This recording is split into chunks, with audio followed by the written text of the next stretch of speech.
We have the pleasure now to listen to Mr. Bob Morton for his keynote address.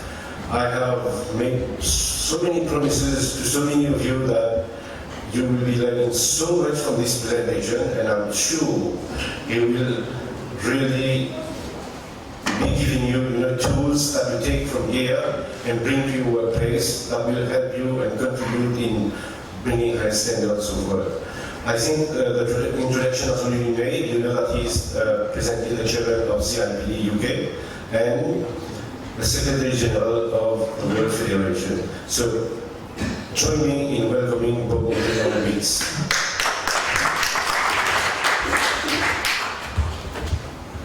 Good morning, or bonjour. His Excellency, MAHRP, my fellow speakers, and Mesdames and Messieurs.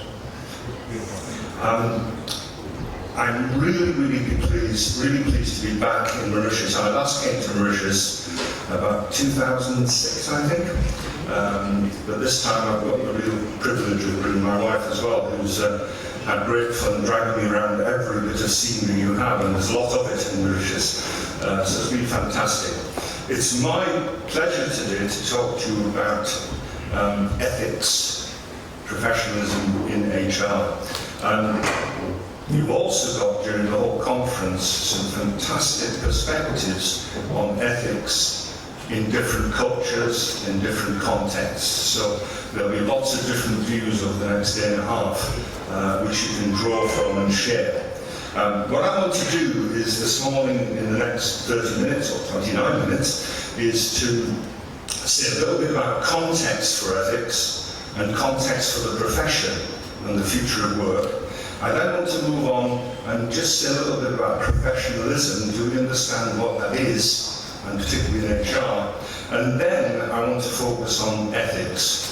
And I've actually brought a little bit of work for you to do, very briefly, but a little bit of thinking about ethics. And then I want to finish by drawing to a close with focusing on ethics and artificial intelligence. This is a major issue in the world of work, in the economies, and I think the HR needs to really be on top of their game as we understand what's happening with AI in the world of work. I will be around for the whole conference, so if there's anything you want to talk about during the conference, please grab hold of me. I'll be very happy to talk through some things. Now, one thing I must say is that I'm from the northeast of England, from near Newcastle. Terrible football team at the moment. And the thing is that I have an accent. Well, I've lost a lot of my accent, so I left when I was 18.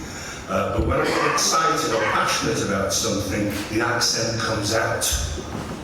And so if I start using words which you can't understand, just put your hand up. And I know you probably won't understand a lot, but and I'll try not to relapse into my dialect.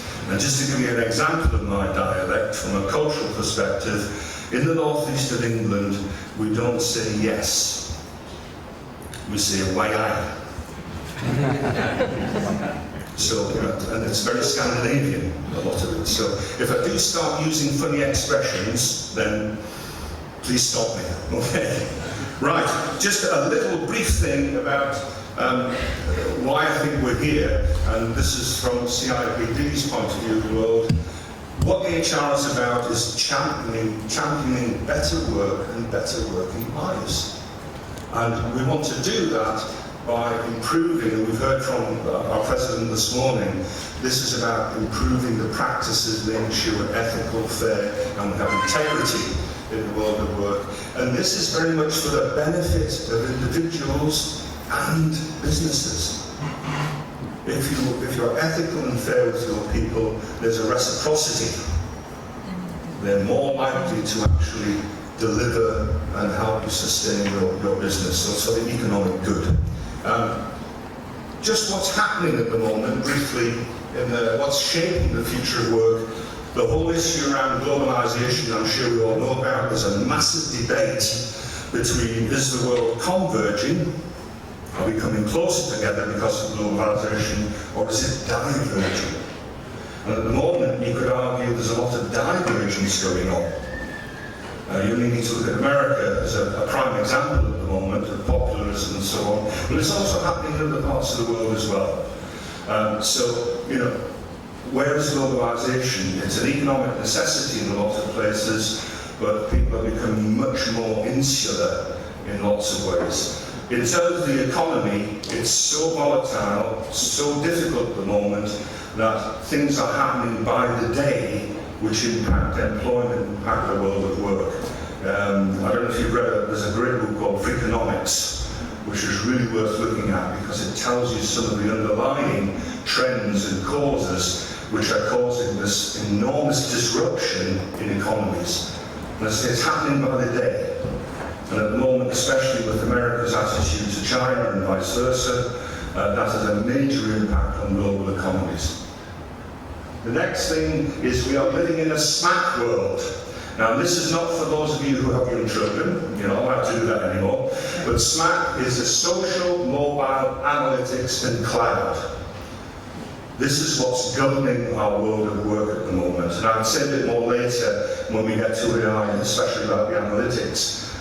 But technology and digital is now in every part of our life.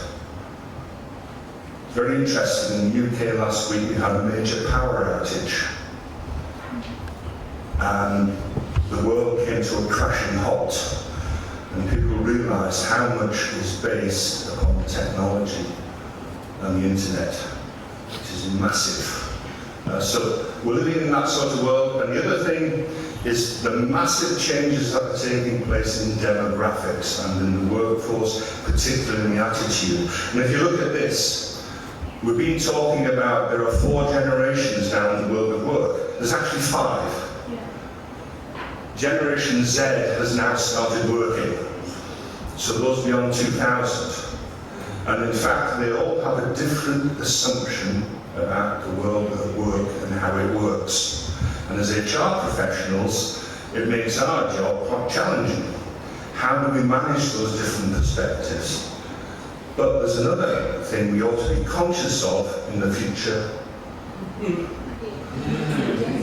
And this is Generation Alpha.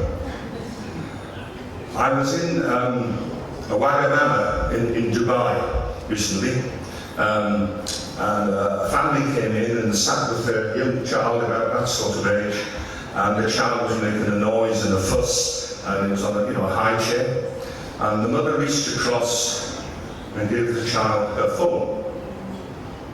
So the child looked at the phone, played with it, turned it around, and then suddenly went.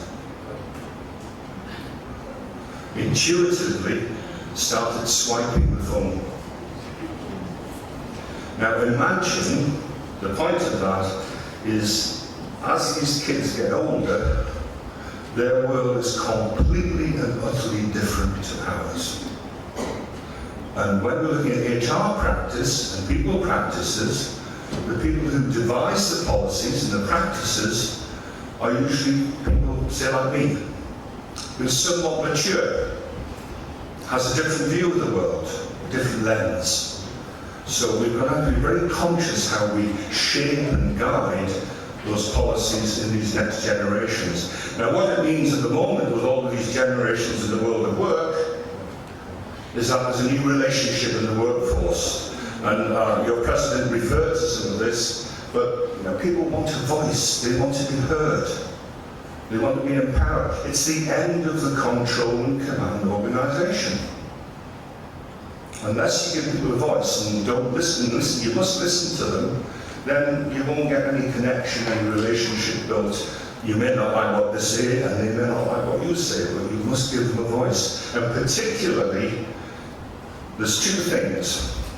One is about purpose, and there's some studies done in the last few years, particularly out of the Netherlands, looking at graduates and school leavers saying, what is it you want from the world of work? And they say we want to have a good purpose, and we want to be involved and be treated fairly and ethically. And if you look at what's happening with them recently in the last few weeks, you must have heard, I guess, about Extinction Rebellion, which is about sort of climate change. And if you look at extension development, apart from the usual plethora of I'll attend any sort of demonstration, look at the core of these, and these are 16 to 18-year-old kids who are seriously concerned about their world and also about their world of work. So this is something as HR professionals we really need to be very, very conscious of when we're working out policies, practices for managing people. And the big thing for a lot of young people is, are you ethical? There are so many young people, I don't know what it's like in Mauritius, but in the UK, who won't even buy things because they see the organisations manufacturing them as not being ethical organisations. And this is happening in the investment world and so on. So there's a new working relationship we have to take account of.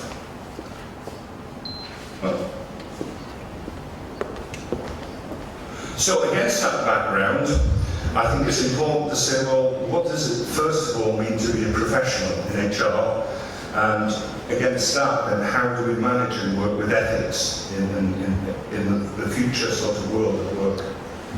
And the building blocks of an HR professional, and this is a perspective which comes not just from CIPD, but from a lot of continental and national associations, is first of all is that professionals need to have strong social and ethical responsibility. That's an absolute foundation, it's a core. Secondly, they need to be committed to their profession and to the work that they're doing. You know, how many people here deliberately went into human resources as a career?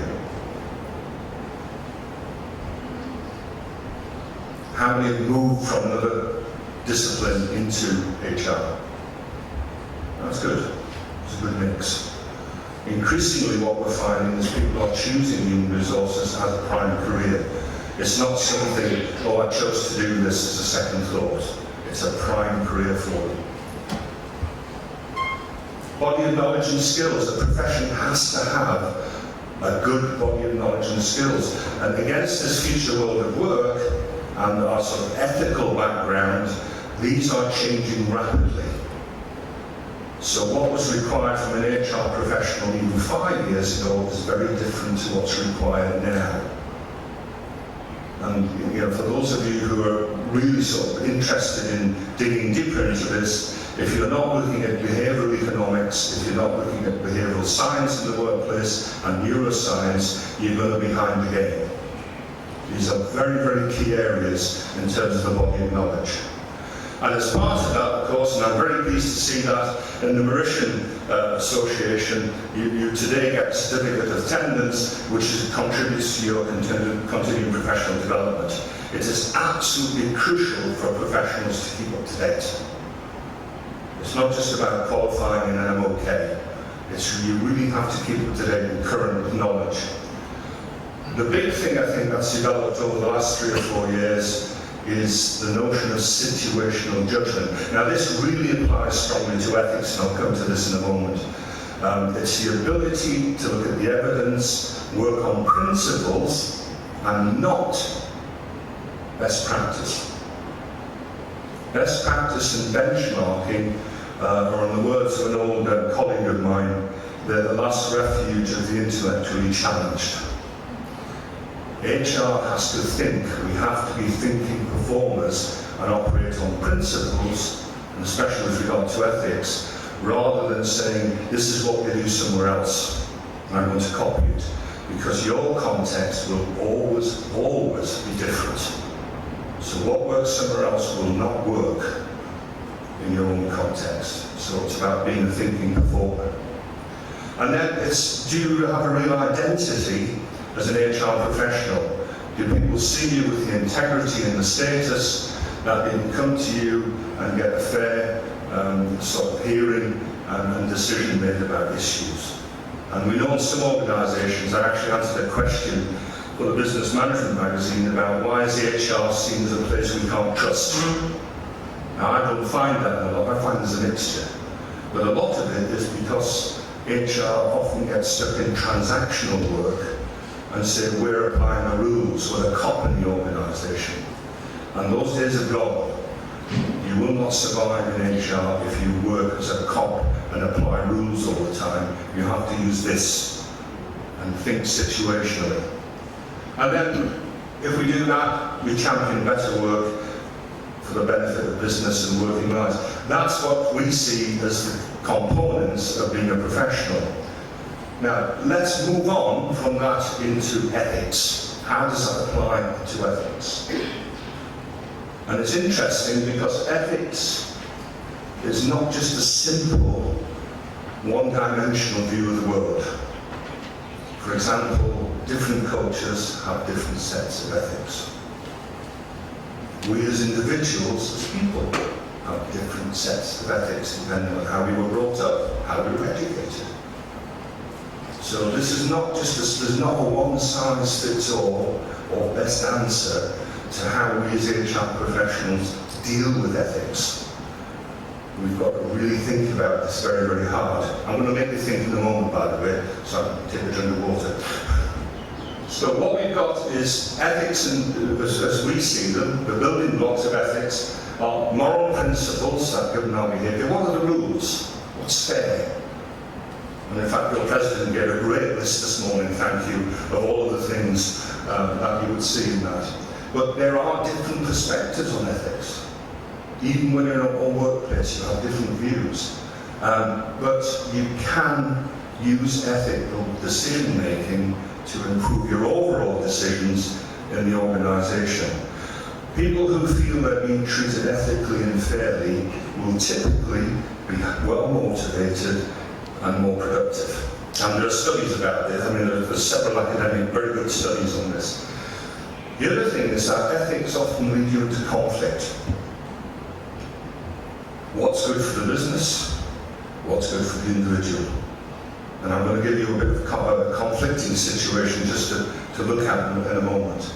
And you can't avoid them. Ethics are with us everywhere. You know, so if we try and sail through our HR careers without thinking about ethics, we've got a bit of a problem. So here's a question, a situation for you. So that a growing company is struggling to cope with increased demand, so it's considering hiring more staff on a temporary minimum wage contract. Whilst cost effective, this means some groups of staff will be paid considerably less than their colleagues in similar roles. So what would you do as an HR professional? What would you do? What factors would influence you? What could be the impact of your decision? Now, I know you're not going to come up with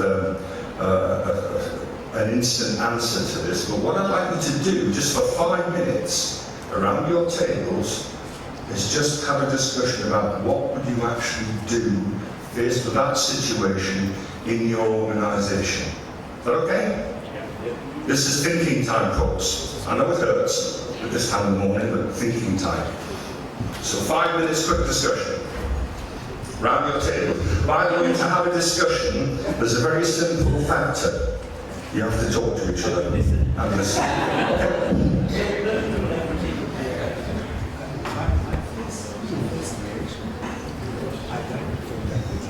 So what's in choice? What's in your mind? On my mind is, I really don't know enough about it in the sense that we're talking about how many are we talking about? Does it have to be 10? Does it have to be the absolute minimum? How are we just going to trench into it? So there are factors like that that need to be influenced. Temporary thing is the disparity and what have you, how many and what alternatives there are.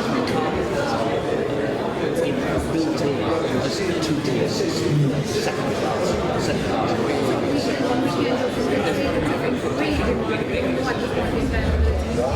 Sustain demand is just like yes, exactly.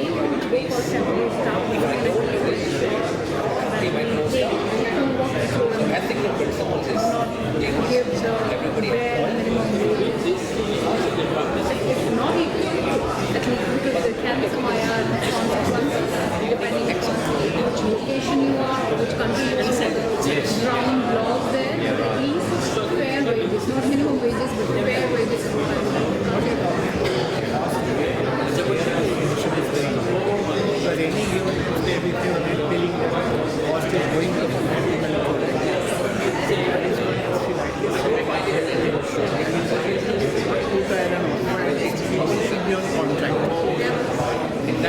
Yes, say one of them.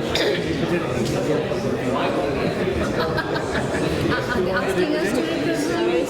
You want to talk only about table? I don't think they want us to talk about it. He might ask some questions. Maybe. When he has given us.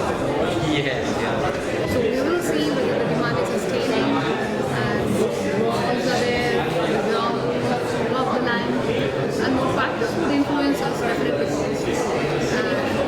But balance it, to balance that, we will ensure fair wages, and then maybe after knowing if the demand is going to be increasing demand in the rural, the business is really expanding on a permanent basis, then we may the permanency can be offered to the same staff instead of replacing them.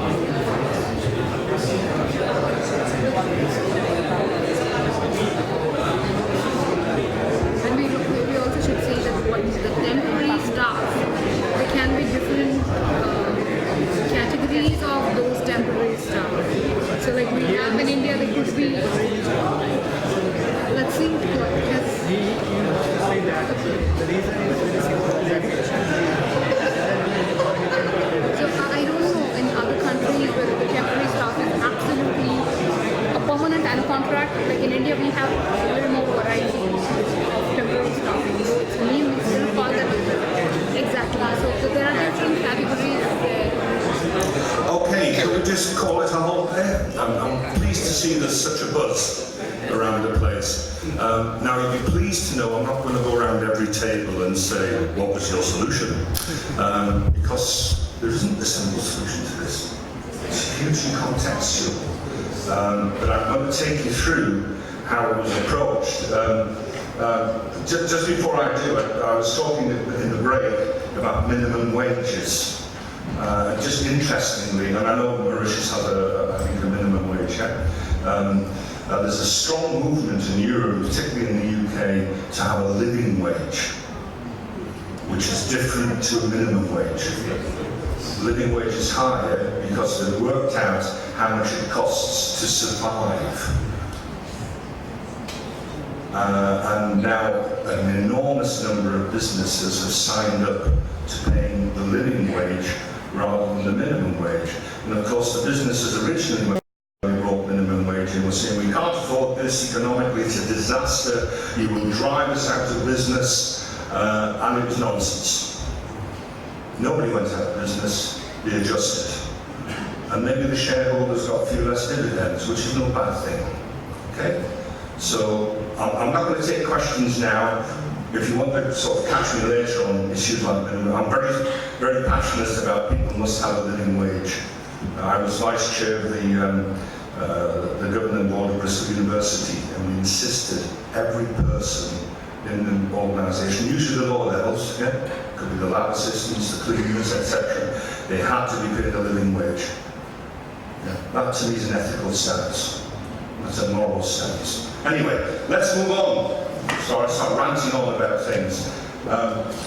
There are different lenses for looking at that sort of problem. And very briefly, it's about, is it a case of merit, fairness, market, well-being, the rights of people, what you're doing is a legacy handing down, what about democracy, and what about character, and how they shape others like this. Jobs and their rewards should attract talent and hard work. Fairness, everybody should be able to agree to it.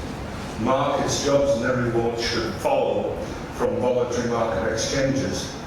Well-being and work should be good for us. This is a big thing in the world of work nowadays. Rights and duties. We shouldn't be violating other people's rights. We must pass on the world undamaged, and think about those 16 to 18-year-olds who are now really getting involved with this. Nobody should be subject to a regime in which he has no say. And if you're in a command and control organisation, this is a major issue for you. People must have a voice, otherwise you will not get any form of commitment. And then character, what's the best ethical character for our particular roles?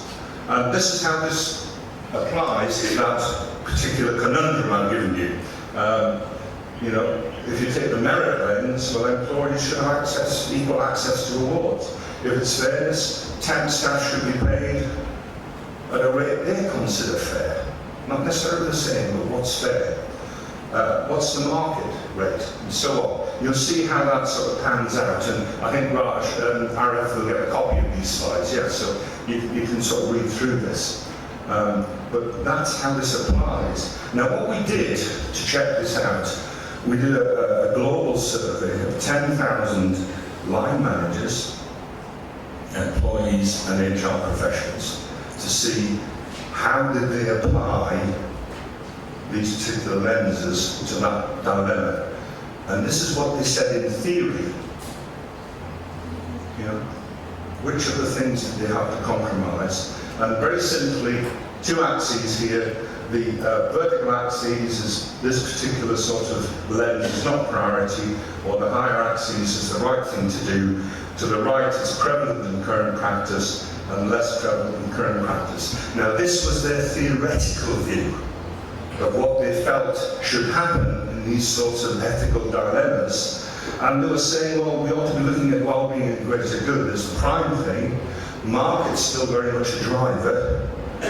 But actually, democracy and fairness and handing down, they're less of a priority. And that's a bit worrying in the world of work. In reality, what we found is when you looked at real practice, the market was the driver. Now, what that means is that organisations are being short-termist, they're not being sustainable, and they're not treating people as people. They're treating them as widgets or as goods.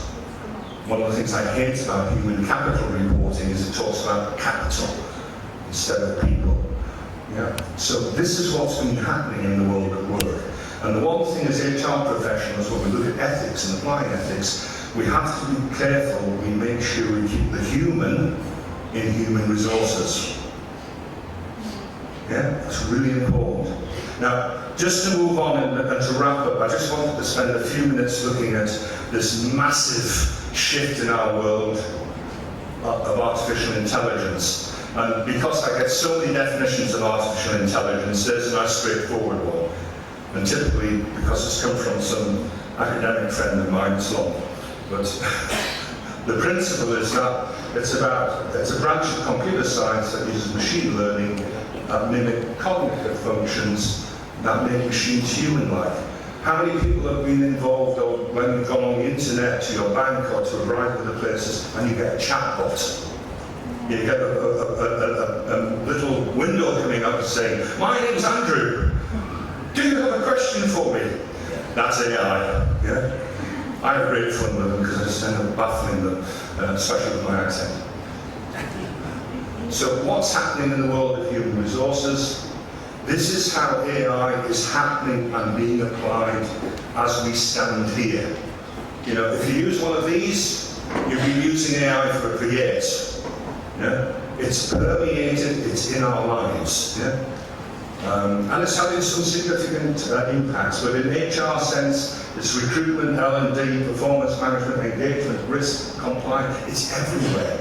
And in fact, the jobs, it's very interesting, there's a study being done recently, the jobs most at risk from AI in HR are compensation and benefits. Because it's highly transactional, it's calculations. Yeah? Very, very interesting. But let's just move on and look at some of the ethical issues, and I'll finish on this in terms of dilemmas posed by AI in our world of work, which we as HR people have to deal with. The first is unemployment. What's happening with AI is that it's our fourth industrial revolution in effect. And lots of people are either having a shift job or their jobs are disappearing. This has been happening for years in automotive with the use of robotics, for example. But now it's coming into office work, into the world of work generally. But let me give you a real extreme example. Elon Musk, who's the guy who runs Tesla in the States, he's promoting driverless trucks. And we've heard Google are doing their driverless cars and so on and so on. If the truck industry is transferred over the next 10 years or so to driverless in the States, there will be millions of people out of work. Millions. And that's on a large scale. Now imagine that happening in various sectors on a smaller scale. Unemployment, and people aren't switching to new jobs because they're not there in a lot of cases, is going to be a major issue for us to deal with. Inequality. Those people who start up using AI applications, usually if they're successful, it's a small amount of labour. You know, so the world of work is an exchange between my labour and you pay me for it. And if that labour is going to be through artificial intelligence and not people, then there's going to be inequality because more people get more money, a smaller number of people. The gap between those who have and those who don't have gets bigger. So this is a real issue. How do machines affect our behaviour? It's very interesting, in those generations I showed earlier, what we're getting now is technical dependency, never mind drug dependency in the world of work. It's technical dependency in our everyday world. We can't do things without, and we don't realise it, what we're able to do and not do without AI. And it also, and this is the frightening thing, the use of AI in marketing means it conditions our behaviour. So we are manipulated in lots of cases. Marketing is now going to take over, in my view, from lawyers as being probably one of the most vilified professions, because they are manipulating our view of the world, and they're doing it unconsciously. Yeah? The next thing is racist robots. The people who create AI at the moment are mainly white, Western, middle class, and highly skilled. Very few women are involved, so often the algorithms that are getting used have an unconscious bias in them. So HR needs to take a much greater role in how we start applying artificial intelligence in the workplace, and that is a huge ethical issue. Then there's artificial stupidity. You can in fact fool AI. I have great fun, as I say, online doing that. But where AI is limited to pattern recognition, it can fail. And at the moment, there's a huge problem. Actually, it's in London with King's Cross Station, who are using AI to do facial recognition, and it's actually choosing the majority of people who's problematic, whose behaviour is difficult because they're observing as black people. And that's bias. So, you know, it's really about how do we get involved to make sure that the things don't happen. And then security, we all hear of these hacks that are going on and data gets stolen. The more and more stuff we have in AI, we really have to take care in terms of data protection particularly, but also just about preventing it getting stolen. So, I'm going to leave you some questions. This has been a whistle-stop tour, by the way. I'm very happy to talk separately about any of these things, but I'll try to compress as much as I can into the sort of 30 minutes or so. But here are some questions as HR professionals. Does the well-being of one person matter just as much as the rest of the organisation? And this can happen, yeah? Do hard-working, talented people deserve more money than those who need it most? Yeah, in some organisations, they're meritocracies. In other organisations, they're much more sort of equalitarian in terms of how they manage their salaries and so on. But this is an issue for HR. Which way do you go on that? And then, is HR there to serve the people or the business? Now, I'm not going to give you answers to any of those. I'm going to leave you to think about it. But the one message I'd like to leave you with is that in the midst of whether it's AI, whether it's looking at ethics generally, as we're applying them in principles across human resources, as professionals, we really do, and I entreat you to do this, to keep the human in human resources. We're people. We have emotions, we have feelings, we have different views of the world. We need to respect those, and actually HR needs to foster them and really sort of promote them. If you want to look at any of this data, at the back of the slides there's some links, and these you should be able to access without any charge at all, because CIPD is a charity and a large amount of our content is available free. So you can go online and look at the reports there's a very good fact sheet which sort of assimilates all this information into the principles for HR. So thank you very much for your attention, for thinking about this.